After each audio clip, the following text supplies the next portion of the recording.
अस्सलाम वालेकुम गाइस, क्या हाल है। उम्मीद करती हूँ आप सब ठीक ठाक होंगे। आप जहाँ रहें खुश रहें, ये मेरी दुआ है आप हमेशा आबाद रहें।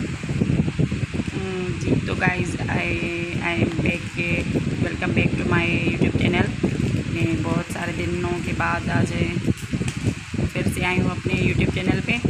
देखें 3 पीस सूट्स बहुत ज़बरदस्त वर्क किया हुआ है।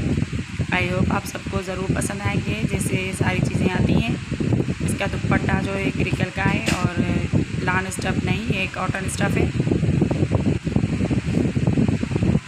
बहुत ज़बरदस्त कॉटन है इसकी और इसकी प्राइस है 3300 है।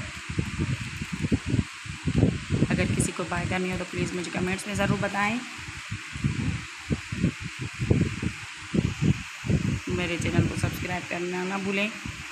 बहुत सारे दिनों के बाद आज मैं फिर से लौटी हूँ कुछ मसरूफियात की वजह से, और सब्सक्राइबर मेरे और व्यूज़ बिल्कुल भी बढ़ नहीं रहे थे। तो इसलिए अगर किसी को बाय करनी हो तो जल्दी जल्दी में मुझे कमेंट्स में बताएं।